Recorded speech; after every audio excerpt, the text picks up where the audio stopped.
que celui-ci, disons, tourne encore autour de la thématique le père qui a disparu et le fils qui en a souffert. Voilà, je veux dire, on a déjà bouffé ce petit passage-là avec genre à la mort de Minato et Kushina qui voulaient voir leur fils grandir. Et même dans les chapitres encore précédents, on a déjà entendu Minato qui disait oui, je suis fier de toi, mon fils, tu as grandi, blablabla. Je veux dire, ça c'est les moments qui me saoulent un peu, que j'en ai un peu marre en fait de lire Naruto. Parce que là, il y a les moments flashbacks. C'est comme par exemple pour le chapitre où Toby a révélé son identité. Les trois quarts du chapitre, c'est genre des flashbacks. Je veux dire, ok, c'était il y a longtemps, mais quand tu suis un manga jusqu'à ce point-ci, il y a des éléments que tu ne peux pas vraiment oublier. D'accord? Et même, ça aurait été intéressant pour l'éditeur de dire, attends, mais on n'a pas besoin de le rappeler, ils ont qu'à avoir eu le manga, le tome, je sais plus trop combien, pour vérifier eux-mêmes, ou encore mieux, bah ils ont qu'à l'acheter. Enfin bon, ça c'est des stratégies. Donc ce chapitre en grande partie donc qui nous montre la stratégie qui a été donc préparée par Naruto et son père, donc pour sortir et un peu sauver tout le monde des Bijudama. Alors que je pensais au départ qu'ils allaient essayer de retourner les Bijudama contre eux, enfin je ne sais pas, ou détruire les mêmes Bijudama avec l'aide d'Achibi ou de Kui. Je ne sais pas si les Bijudama ont techniquement la même puissance que celui de Jubi ou pas. Enfin bref. Dans tous les cas, donc on voit que ceci, si vous aviez pas très bien compris, mais je pense que maintenant oui. En gros, ce qui s'est passé, c'est que via Naruto, donc qui a créé un lien avec tous les ninjas de l'Alliance, avec le chakra qu'il a partagé avec eux tout à l'heure, Minato donc s'est téléporté en utilisant Naruto, qui est lié lui-même à tous les ninjas de l'Alliance. Donc en se téléportant avec Naruto, il a téléporté également toute l'Alliance. Bon, on voit que Sasuke avait un plan, c'est-à-dire utiliser plus ou moins la même chose qu'il avait fait avec, Deidara, c'est utiliser donc son invocation pour utiliser une invocation donc pour se sauver donc de l'explosion, ce qui était intelligent à faire effectivement. Le problème c'est que bon, je me demande quel serpent est-ce qu'il aurait utilisé. Ça aurait été marrant qu'il utilise le serpent qu'il a invoqué juste avant. Le mec, ils avaient l'air bien potes, il fait ça, c'est ça ma machin truc. Et après il vient, il l'utilise pour le sacrifier pour une bombe. Moi je trouve ça un peu malhonnête de la part de Sasuke pour le serpent.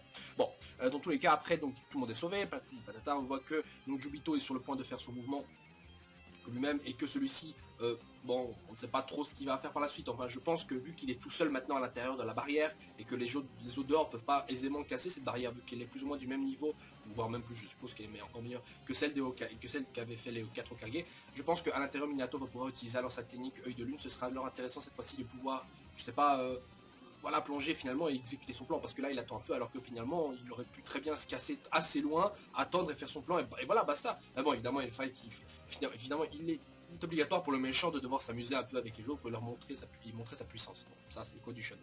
J'y peux rien, c'est les shonen qui sont comme ça.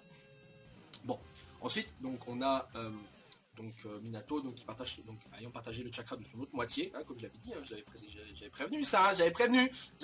Bon, avec donc la même interprétation que je disais avec le yin et le yang, hein, on voit même l'image elle-même démontrée avec les deux QB comme ça, le noir comme ça sur le côté blanc et le blanc sur le côté noir. Voilà, vous voyez que j'avais plus ou moins atteint l'objectif de ma démonstration les vidéos précédentes. Donc bon, mais je pense pas qu'on va tourner autour de cette thématique là un peu plus longtemps. Je pense que le chakra peut juste être traité, il y aura pas genre oui je te donne la moitié de tout le chakra que j'avais, je viens de le refiler sur toi. Je pense pas que ça se fera. Minato aurait pu le faire depuis longtemps, Naruto aurait pu repasser en mode de Biju ou quoi, ou mode complet, ou voir super puissant Rikudu version 2 là, je ne sais pas. Donc je pense que s'il a pas encore fait, c'est qu'il a fait une grosse erreur.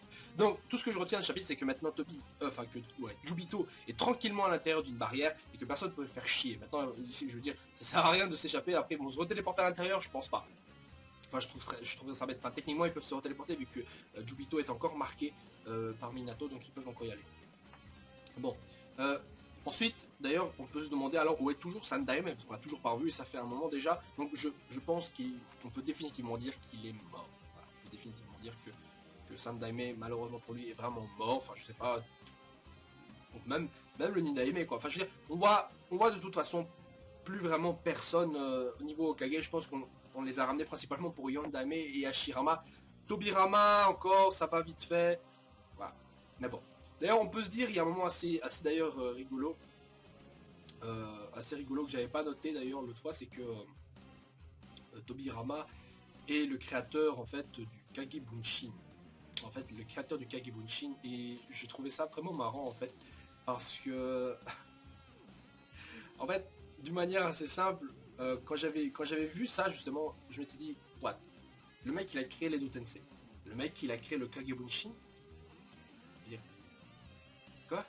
Le gars, il a créé certainement la technique qui a en quelque sorte un peu sauvé, j'allais pas dire sauver le monde, mais c'est un peu grâce à cette technique-là que Naruto lui-même est ce qu'il est aujourd'hui. C'est grâce au Kage Bunshin. Le clonage de l'ombre. Enfin, vous voyez la technique quoi, la technique phare de Naruto avec le Rasengan, évidemment, on ne fait plus que ça, mais voilà. Donc en gros, Naruto utilise un peu l'héritage, je dirais l'héritage de Yondaime et en même temps un peu celui de Nidaime. Voilà, il ne manquerait plus d'apprendre une technique que le Sandaime utilisait et une technique que utilisait la Shirama pour qu'il soit vraiment complet. Enfin, vous voyez un peu la logique que je vais utiliser. Bon, en même temps, on va dire que Tobirama c'est le fouteur de merde. C'est grâce à lui que Naruto est hyper fort et qui peut sauver le monde, et en même temps, c'est grâce à lui qu'il y a les deux Tensei que le monde est détruit. Je veux dire, Tobirama est une vraie chiasse, en même temps le connard du siècle et en même temps le sauveur. Enfin bon, ça, je vais passer là-dessus. Bon, sur la fin de ce chapitre, donc pas grand chose, c'est encore un chapitre de transition sur le prochain stade de l'histoire, là où Tobirama va, j'espère, encore changer. Parce que là, bon, évidemment, au point où on en est, il doit encore changer pour devenir plus fort, et enfin, on va reprendre le dessus, parce que là, techniquement, il est en train de se faire niquer peu à peu avec Naruto qui maîtrise le Senjutsu, tout ça. Donc on verra bien. J'espère que ça va pas être une bataille de Bichu Ball là, parce que ça fait chier, ça devient un peu des BZ-esque. Et dans des BZ, au moins, ce qui était bien, c'était les combats au corps à corps, les moments rapides, qu'on voyait plus dans l'anime que dans le manga, certes. Mais voilà, dans Naruto, c'est pas vraiment le cas. Dans Naruto, c'est genre, ouais, je te balance une technique de feu, bah, je te balance une technique d'eau, je te balance une Bichutama, je te balance aussi une Bichutama. Voilà, c'est un peu relou. Ouais. Ou alors, vu que on a remarqué que maintenant, vu que toute l'alliance a toujours le chakra de Naruto, et que ceux-ci voulaient faire une action, quoi, je sens que finalement la victoire ne viendra pas uniquement de Naruto, mais de toute l'alliance avec ou sans Naruto, je sais pas. Genre, tous dans une attaque combinée, comme je disais, contre Jubito qui sera finalement battu. Voilà. Bon, sur ce, je vous souhaite alors une bonne journée, on se retrouve la semaine prochaine pour le prochain chapitre, et j'espère que celui-ci sera d'ailleurs de meilleure qualité que celui de cette semaine, qui était pas si terrible que ça. Voilà. Salut. Zou.